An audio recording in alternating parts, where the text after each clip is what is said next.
Si on est les États-Unis ou la France et qu'on décide de faire une guerre contre un pays, on va évidemment pas dire on veut voler son pétrole, son gaz, ses richesses, on veut contrôler la zone stratégique, ça on peut pas dire.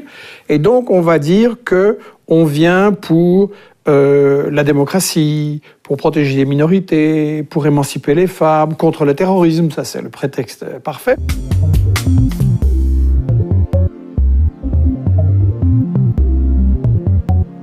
Bonjour Michel Collomb, vous êtes le fondateur et le directeur du site d'information Investigation. Vous êtes fait connaître auprès du grand public pour votre dénonciation de l'intervention occidentale en Libye en 2011. Que pensez alors de la situation en Algérie à l'heure actuelle ? Je pense que l'Algérie reproduit le schéma que j'ai analysé à propos de la Libye, et avant cela pour l'Irak, pour la Yougoslavie, il y a la Syrie, il y a le Venezuela. En fait, vous avez une tentative de contrôle par les grandes puissances, les États-Unis, la France, qui veulent contrôler les ressources pétrolières et gazières très importantes dans le cas de l'Algérie, qui veulent contrôler des positions stratégiques, qui veulent aussi contrôler une zone essentielle de ressources, le Sahara, l'uranium du Niger, etc., et qui donc essayent de profiter d'événements et de revendications qui peuvent être légitimes, dans le cas de l'Algérie, il y en a certainement, pour installer leurs pions, leurs marionnettes et contrôler le pays comme ils le font dans énormément de pays en Afrique, en Asie, en Amérique latine. Donc vous pensez que la position française, à l'heure actuelle, très prudente sur l'Algérie, peut se comprendre de cette façon ? Est-ce que vous parlez de la position française officielle ou de ce qu'ils font dans les coulisses ? Officielle et dans les coulisses. De ce qu'ils font dans les coulisses, parce que c'est pas la même chose. Et justement, il faut bien distinguer. Au niveau de l'officiel, il faut bien se dire qu'il y a une grande rivalité, comme dans toute l'Afrique, entre les États-Unis et la France, qui en apparence sont des grands copains, mais en réalité se battent pour les parts de marché, le contrôle des ressources, etc.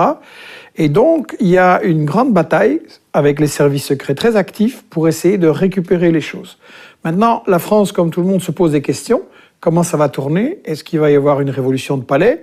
Est-ce qu'il va y avoir ce que les États-Unis font un peu partout, des regime change, installation de marionnettes ? Et donc, la France, pour l'instant, peut-être joue plusieurs chevaux à la fois, ne sait pas très bien qui va l'emporter. Mais en tout cas, une chose est sûre, la France n'est pas l'amie du peuple algérien. Je parle de la France de Paris, de la France de Macron, de la France des multinationales qui sont derrière. Ça n'est pas l'ami des peuples. Et donc, pour moi, c'est la méfiance. Il y a tellement d'exemples où la France, comme les États-Unis, comme la Belgique, je ne veux pas oublier, se sont présentés en humanitaire, on va faire le bien des peuples, on va apporter la démocratie, et puis ils apportent juste plus de dépendance, donc plus de pauvreté. En fait, toujours du colonialisme. Pour moi, on n'est pas sorti du colonialisme, en fait. Donc vous n'êtes pas favorable à ce nouveau printemps arabe en Algérie ? Alors ça dépend ce qu'on entend par là. Si des peuples se mobilisent pour obtenir plus de démocratie, un partage des richesses honnêtes et pas comme maintenant, tout dans certaines poches et les autres qui n'ont pas de boulot, et l'utilisation des ressources nationales, des ressources minières et autres, pour apporter du social aux gens, je suis à fond pour, à fond.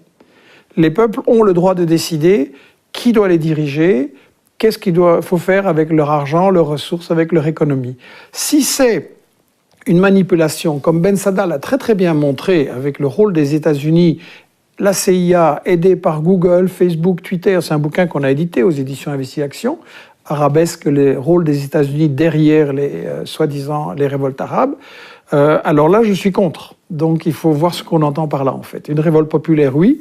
Une ingérence et une confiscation par les grandes puissances, non. Et alors que dans le même temps, le Venezuela, la diplomatie française se montre très anti-Maduro. Alors comment expliquer ? Mais là, c'est un exemple extrêmement clair. Parce que Maduro est un président élu. Il n'y a aucun pays au monde où il y a autant d'élections qu'au Venezuela. Et il les gagne presque tous, pas toutes. Et donc c'est bizarre. On nous dit que les élections sont truquées. Mais de temps en temps, il les perd et il le reconnaît. Donc c'est quand même bizarre. Et le Venezuela est un pays où Chavez et à sa suite Maduro a récupérer l'argent du pétrole qui était confisqué par Exxon, Chevron et des multinationales comme ça, et qui faisait qu'il y avait un petit pourcent de gens très riches au Venezuela et les autres ne voyaient jamais un médecin.